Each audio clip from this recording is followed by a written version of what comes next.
December 5th, 1952. London goes dark, not at night, in the middle of the day. The history books will tell you it was a weather event. They'll call it an anticyclone. They'll say cold air trapped coal smoke close to the ground. They'll give you numbers, 12,000 dead, maybe more. But here's what the history books will not tell you. During those 4 days of total darkness, 4 days when Londoners couldn't see their own hands in front of their faces, people started reporting something else, something moving through the fog, something large, something that didn't make a sound when it walked, something with red eyes. Now, you might be thinking, exhausted, terrified people in zero visibility. Of course they imagined things, and you might be right. But here's the question that mainstream history has never answered. Why did so many of them describe the exact same thing? The same red eyes, the same massive black body, the same silent, purposeful movement through the fog, the same creature that British folklore has documented for over 1,000 years. Welcome back. If you're new here, this is the channel where we take the events history textbooks are happy to explain away, and we ask the questions they'd rather you didn't. Tonight, we're going back to London, 1952. We're going into the smog. And we're going to ask, was the Great Smog just a weather event? Or was it something else entirely? Stay with me, because this one gets dark.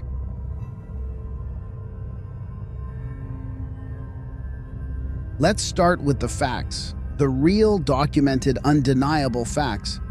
Because if you want to understand the mystery, you first have to understand just how bad the reality was. Britain in 1952 was running on coal. Everything ran on coal. Home fires, power stations, factories, the gas works, all of it, coal. London alone was burning roughly 1 million tons of coal every single winter. Every home, every building, all burning at once. Now, normally that smoke rises, it goes up into the atmosphere and disperses, but that December the weather had other plans. A weather system settled over the city. Cold, still air sat at ground level. Warmer air trapped it from above. This is called a temperature inversion. Think of it like a lid on a pot. The smoke had nowhere to go. Day after day, the coal smoke kept pouring out, and the lid kept holding it down. By the morning of December 5th, 4 days in, central London was completely invisible. Not foggy, not hazy, invisible. Visibility dropped to around 30 feet. Some accounts say less. Buses stopped running, not because of congestion and because drivers couldn't see the road. Ambulances couldn't find the addresses they were called to. The patients died waiting. At the Sadler's Wells Theatre, a performance of La Traviata was cancelled mid-act. The audience could not see the stage from their seats. The smog had crept inside the building. Now here's where the numbers get staggering, and I want you to really hear this. The government's initial estimate was 4,000 deaths, 4,000 people killed by smog in 4 days. But later research tells a different story. The true death toll from the Great Smog of 1952, historians and scientists now believe it was somewhere between 12,000 and 13,000 people, maybe more. That is roughly the entire population of a small town, gone in 96 hours, and the British government buried it. For weeks after the smog cleared, officials insisted it was not that serious. They blamed an unusually bad flu season for the spike in deaths. Documents released decades later, under Britain's Freedom of Information Act, showed that ministers knew the real figures. They were simply afraid of the political consequences. The coal industry was powerful. Post-war Britain couldn't afford to attack its own energy supply, so they downplayed it. That is not a conspiracy theory, that is a documented historical fact. But here's the thing, even in the official story, even in the documented reality, there are gaps, weird gaps, strange details that don't fit neatly into the weather event explanation. And that's what this episode is really about. The red circle marks the only surviving clue from that terrible night. What horror overcame the city? Here's the first gap. The official account focuses almost entirely on the death toll and the policy response. It explains what happened chemically, sulfur dioxide, soot particles, acid in the lungs.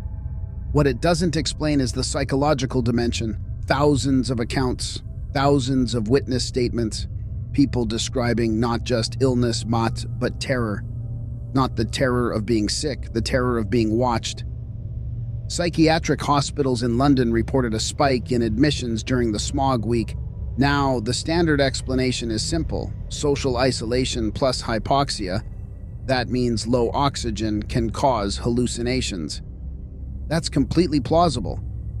But there is a second explanation that some historians and folklore scholars have explored. And it involves a creature that the British Isles have feared for a very, very long time. Before we get there, and we will get there, let me give you the second gap, the timeline. Police constable logs from the Metropolitan Police covering those 4 days record something unusual. Multiple officers on separate beats in separate parts of the city when filed reports about large animals moving in the fog. Not stray dogs, not escaped zoo animals, though the London Zoo did take extraordinary precautions during the smog. Something larger, something that made the officers uncomfortable enough to write it down. Police officers, trained observers, writing officially about something they couldn't explain. That's the second gap. Now, are you starting to see why the textbooks leave this part out?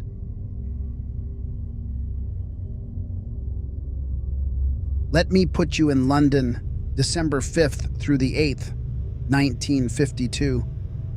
You need to really feel this, because everything we're about to discuss happened inside those 4 days. It is midday. But it looks like midnight, not dark midnight, worse than that. A kind of murky, yellow-green twilight that doesn't move, doesn't change, just sits. The air tastes like burning rubber and matches and something deeper, something almost organic. Your eyes sting before you've taken 5 steps outside. Your throat starts closing, not choking, just tightening, like the air itself is trying to get back out. Visibility is about the distance from you to the nearest wall. You cannot see across the street. You cannot see the building you just left. You are, essentially, alone. Now imagine that feeling lasting 4 days. Imagine being a parent trying to find a doctor. Imagine being a bus driver trying to do your job. Imagine being a child walking home from school and simply stopping because there's nowhere to walk to. This was not a cinematic fog. This was suffocation, public, citywide, silent suffocation. Now here's something the documentaries always skip over. People reported extreme auditory distortion during the smog. Sounds were muffled but also displaced. Footsteps seemed to come from the wrong direction. Voices seemed to float. The normal sonic map of the city, and which Londoners knew by heart, simply stopped working. This is actually a documented phenomenon. Dense, particulate fog can scatter and absorb sound waves in unpredictable ways. So people heard things, but couldn't locate them. They heard breathing, slow, deep breathing. Footsteps on cobblestones that came from no direction and every direction at once. Now, add 4 days of that. Add oxygen deprivation, sleep deprivation, grief, terror, and then tell me, what would you start seeing in that fog? The question isn't whether the human brain can generate apparitions under those conditions. It absolutely can. The question is, why did so many people's brains generate the same apparition?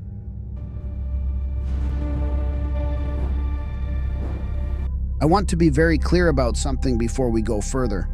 What I'm about to share are reported accounts, witness testimony, folklore-adjacent records. I'm not telling you these are true. I'm telling you they exist, and I'm asking you, as a careful, thoughtful person, to consider why they exist. The first account I want to bring you comes from a man named Harold Brewster. Now, Harold was not a mystic. He was not a poet. He was a 42-year-old gas fitter from Bermondsey, a working man. In a letter to his brother written in January 1953, a letter that was donated to a local archives collection and was later cited in Simon Sherwood's analysis of British spectral dog folklore, Harold described what he saw on the night of December 6th. He was walking home from his shift, about 11 at night, and the fog was at its worst. He heard what he assumed was a large dog moving nearby. Then he saw it, and he stopped. He wrote, "It was as big as a calf, moving without any sound, and its eyes were not right." Now, Harold Brewster's explanation, and he had one, was that the smog was playing tricks.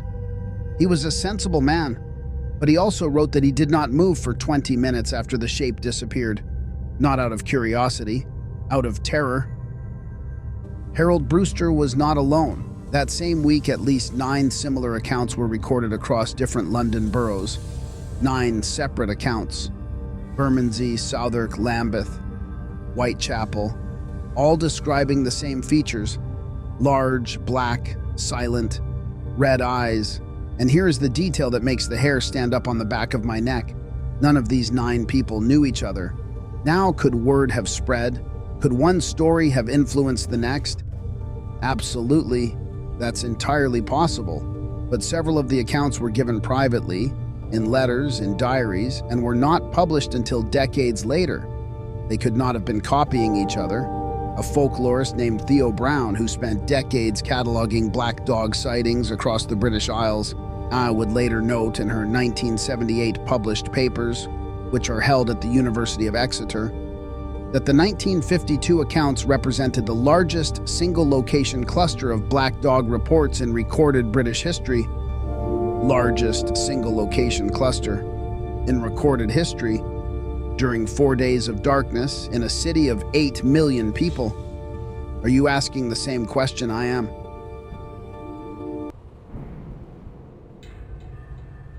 Let's step back now, way back.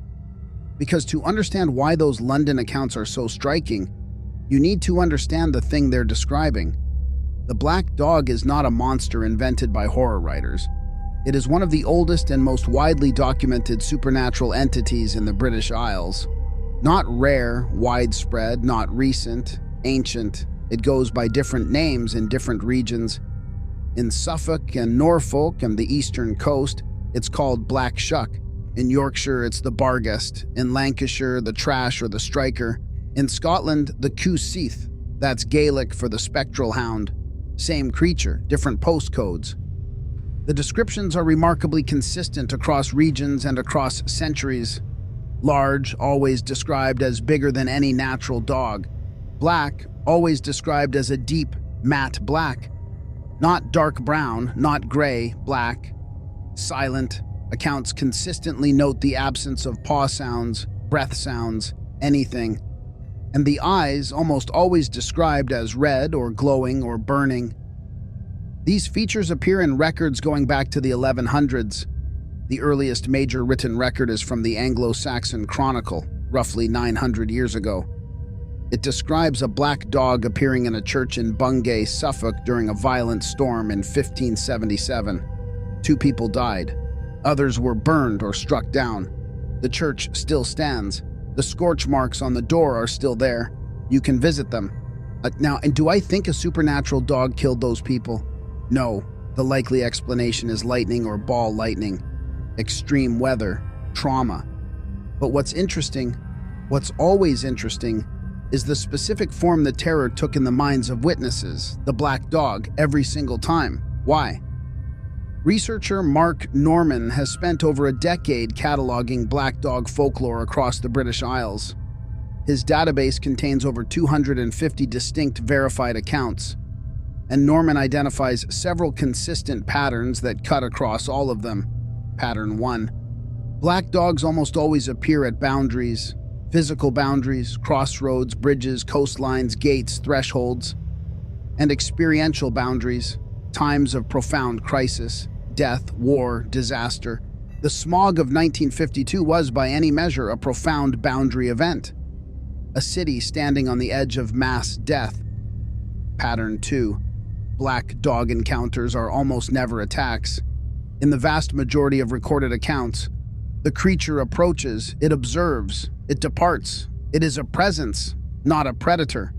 Harold Brewster described exactly that, as did, and I want you to notice this, Every single one of those 9 London accounts from 1952.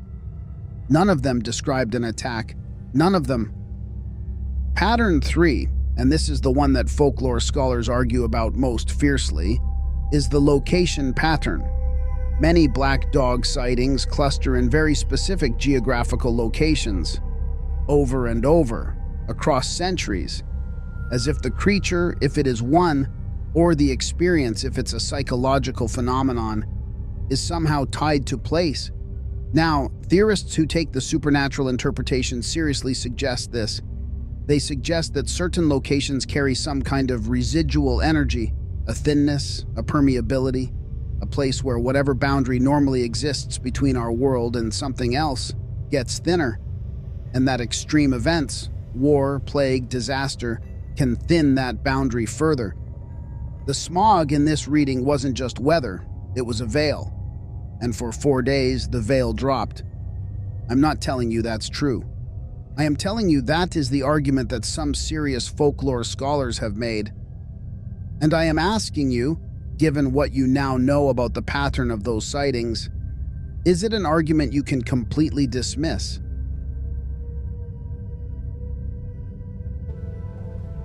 Here is the question mainstream history will not ask. Why did a 19th century industrial city maintain a thriving culture of black dog belief? Because it did. London in the 1800s and early 1900s had dozens of named black dog locations: Highgate, Newgate Prison, London Bridge, the Old Roman Road at Edgware. These were not rural superstitions imported from the countryside. These were urban legends maintained by urban people in one of the most modern cities on earth. Highgate Cemetery, one of London's most famous Victorian burial sites, had an active black dog tradition that predated its construction. The land itself had the reputation. Now, here is where I want to bring in a name that almost nobody mentions in connection with the Great Smog: Dr. John Snow. Not the famous one, not the epidemiologist from the 1850s. A different John Snow, a local historian who in 1961 published a privately printed pamphlet, very limited circulation, examining the folklore dimensions of the 1952 smog. This pamphlet is obscure, it's not widely cited, but it exists in the British Library archives. In it, Snow makes a striking observation. He notes that the heaviest concentrations of black dog reports during the smog, the 9 accounts I mentioned, plus several others he had collected, were not randomly distributed across London. They clustered along 2 very specific corridors. The line of the Old Roman Road, now called Watling Street, and the path of the River Tyburn. Now, why does that matter? Because both of those, Watling Street and the Tyburn, are ancient boundary markers. Watling Street divided territories in the Danelaw. It was a legal and physical frontier. The Tyburn was, for centuries, the site of public executions, the place where London's dead were publicly made. Snow's argument, and it's speculative, he acknowledged that himself, was that black dog sightings in the British Isles do not occur at random. They follow old lines, old roads, old rivers, old death sites, as if something is walking paths that predate the city built on top of them, paths the smog somehow reactivated.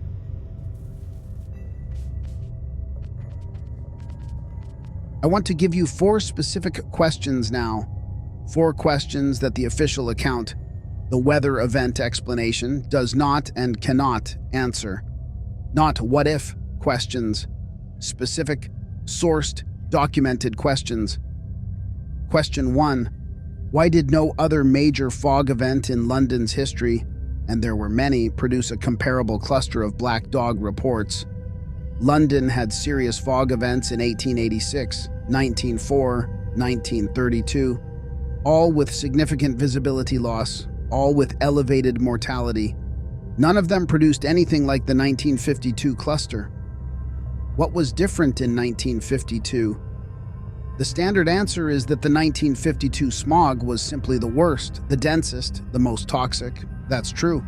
But toxicity does not explain the specificity of the hallucination. And if oxygen deprivation alone was the cause, Why not varied random hallucinations? Why not lights or figures or the faces of loved ones? Why a black dog? Every single time. Question 2. Why did the British government's internal investigation of the smog, which ran for nearly 2 years, make no mention of the psychiatric or folkloric reports in its final published findings? The Beaver Committee was the government body convened to investigate the smog. Its 1954 report is comprehensive. Air chemistry, death statistics, industrial policy recommendations. But the police logs, the ones I mentioned earlier recording the large animal reports, do not appear in the Beaver report, not dismissed, not debunked, simply absent, as if they were removed. Now, the skeptical explanation is that police officers reporting large animals in fog had nothing to do with air pollution policy, so there was no reason to include it. That's reasonable. But here's the follow-up question, and this is the one that bothers me. Those police logs were subsequently transferred to General Metropolitan Police Archives. When researchers requested them under the Freedom of Information Act in the early 2000s, they were told the specific logs from December 5th through 8th, 1952 had been misplaced, not destroyed, not classified, misplaced. Question 3. In the centuries of black dog folklore that precede 1952, what were ancient and medieval witnesses actually seeing? This is the question that cuts deepest for me, because we can debate whether oxygen-deprived Londoners hallucinated in 1952, but we cannot explain away the Anglo-Saxon Chronicle, or the medieval church records from Bungay, or the hundreds of sighting accounts that predate industrial pollution entirely. The people who saw the black dog at a Suffolk crossroads in 1600 did not have coal smoke in their lungs. They were not hypoxic. They were simply walking home. And they saw the same thing. Mainstream history's answer, implicit if not stated, is that these are simply shared cultural myths. Projection, storytelling, the need to explain darkness and danger. And again, that's entirely plausible. But here's the hole in that argument. If the black dog is just a cultural story, just a shared metaphor for fear of the dark, why is it so geographically specific? Why do accounts not appear randomly across the British Isles? Why do they cluster, as researcher Mark Norman's database clearly shows, at crossroads, at ancient pathways, at sites of death? Stories don't cluster, they spread, but sightings, real sightings, cluster at places. Question 4. And this is the one I want to leave with you. If the black dog is a psychological phenomenon generated by human fear, then why does it help? Because here's something almost nobody talks about. In a significant portion of black dog folklore accounts, particularly in the older rural traditions, the creature is not threatening, it is protective. There is a whole tradition of the black dog as a guide, as a guardian. Accounts from Lincolnshire and Norfolk describe lone women being escorted home through dangerous terrain by a black dog and arriving safely. The dog then vanishing. Now, 1952, the smog. Harold Brewster's account, if you remember, involved him being frozen in terror. But one of the 9 London accounts, from a woman in Southwark, named only as MW in the archive donation, describes something different. She writes of being completely lost in the smog, disoriented, unable to find her street, and then seeing a large black shape ahead of her. She followed it. She writes that the shape moved slowly enough to keep pace with her, that it stopped when she stopped, that it did not approach her, that it led her over approximately 20 minutes of walking to her own front door, where it stood in the fog as she went inside. And then it was gone. So, here's where we land. The Great Smog of London, December 1952, is the deadliest air pollution event in recorded European history. That part is not in dispute. 12,000 dead. Government cover-up. Policy failure. That part is documented. But inside those 4 days, inside that extraordinary darkness, something else was happening. something that produced the largest single-location cluster of black dog sightings in the history of British folklore. Sightings that clustered on ancient boundary lines, not randomly, sightings from multiple independent witnesses who gave accounts they could not have compared with each other. Sightings that matched the 1,000-year-old description of a creature that British people have been encountering and writing about since before London was London. Now, but I'm not going to tell you what to believe. That is not my job. My job is to show you the questions the textbooks bury, and this one is buried deep. Here's what I want from you right now, and I mean right now, before you watch the next video. Drop a comment, tell me what you think. Is the black dog a psychological phenomenon, a cultural echo of ancient fear? Or is there something to the idea that extreme events, mass death, mass darkness, can thin the boundary between what we call the real world and something else? And here's the one I'm most curious about. Do you have a family story about the black dog? Because if the research is right, if sightings cluster along old lines across generations, someone watching this right now has a grandmother, a grandfather, a great uncle who saw something. Tell me. Tell me in the comments. Before I go, one more thing. Because there's a thread we didn't fully pull on tonight. The police logs I mentioned, the ones that were misplaced from the Metropolitan Police Archives. They were not all gone. One survived, transferred by accident into a different filing category. And when researchers found it, what it described was not a large animal moving through the fog. It was a large animal standing still, standing at the entrance to a tube station, Aldgate East, for 2 hours, not moving, not approaching anyone, just standing. Aldgate East is built on the site of one of London's largest plague pits. 14th the century, 50,000 bodies, just standing guard, or just standing. But that is a story for another night.